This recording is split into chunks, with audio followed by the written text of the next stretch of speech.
Solder is a metal alloy primarily used to join metal components together, especially in the electronics and plumbing.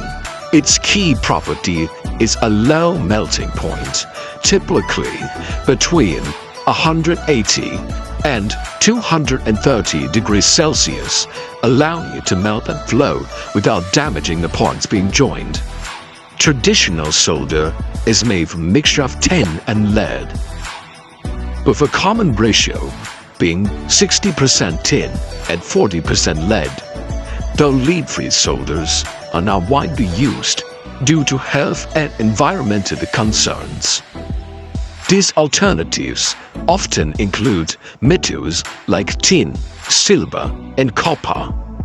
Solder also contains a chemical flux which helps remove oxidation from metal surfaces and improve bonding.